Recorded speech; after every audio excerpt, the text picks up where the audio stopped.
Hello guys and welcome to another tutorial.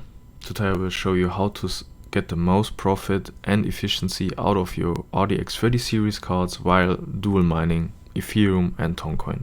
I will split the tutorial in two tutorials. First in Windows and secondly in HiveOS.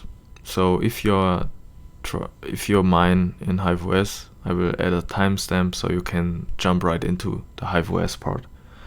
But if you're Windows, you can stay because I will jump right into the Windows tutorial. So first of all, the overclocks that you have for Ethereum mining aren't really different from mining TON. So basically, if your card is able to do a memory clock of plus 1000 in MSI Afterburner, you will most likely see that also in the LOL miner with dual mining TON. There are some special cases where you maybe have to slightly drop the memory clock, let's say about 200 megahertz at max. So you would see instead of plus 1000 plus 800 then in the end, but I don't think any one of you have to or has to. After you found out your memory clock that you will use or that your card is able to run in Ethereum, we come to the special part to it, and this is the core clock. TON is more core related than memory, so it doesn't really react to memory, and we have to play around with the core. The higher the core clock, the more TON you will make. It's quite simple.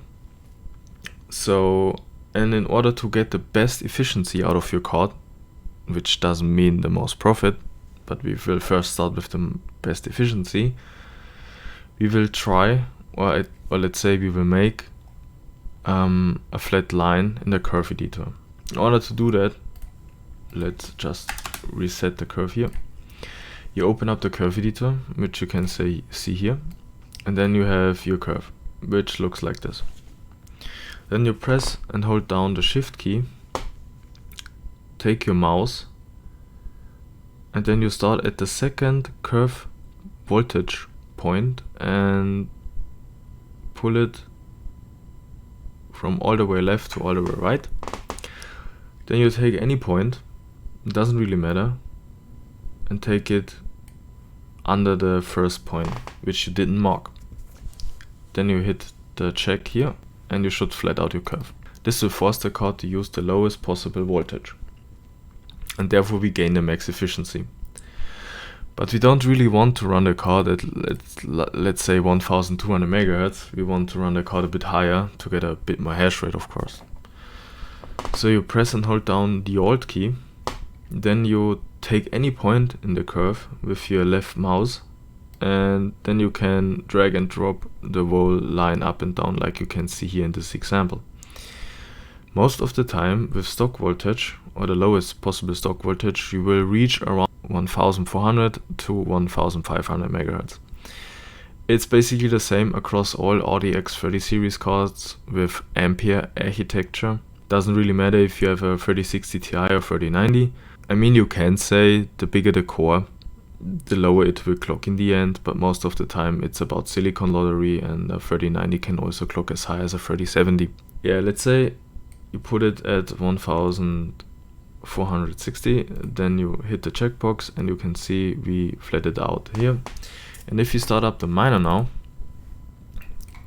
you can see it jumps to 1455 megahertz, and it stays there with the lowest possible voltage point, in our case 731 millivolts. Now it will start up the mining process, will do its tuning. Alright guys, the miner seems to evening out. It's around 31 megahashes with 1.7 gigahashes in TON. Of course, with my started screen recording, it will drop a bit, so don't mind really much there. Once it started and you see that your hash rate is evening out and the card seems to be stable, you want to try to increase the clock speed of your core even more. So you press and hold the Alt key and push it again like 50 megahertz or something. Then you hit the checkbox and you see we gained another 50 megahertz. A strange thing that you will notice is that the mega hashes in the miner didn't really change, although you changed the core clock. This is because of the tuning algorithm of the LOL miner. You can't change the core clock while mining once it has the tuning done. Which means you have to close the miner and start it up again and do the whole process again. I don't really want to do that now, but you get the point. You just do it all over again and again until you hit the point where your card is not stable anymore. And if that is the case, you back up around 50 megahertz. Then you should be safe. You could do smaller steps, but the closer you get to the border, the more unstable it is. After you've done it and you found your setting, congratulations, you found the most efficient setting for your card, mining TON. But there are some people out there, like me, that doesn't really care about efficiency, they care about profits.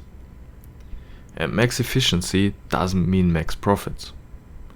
What I want to say with that is, 1 mega hash doesn't equal 1 watt.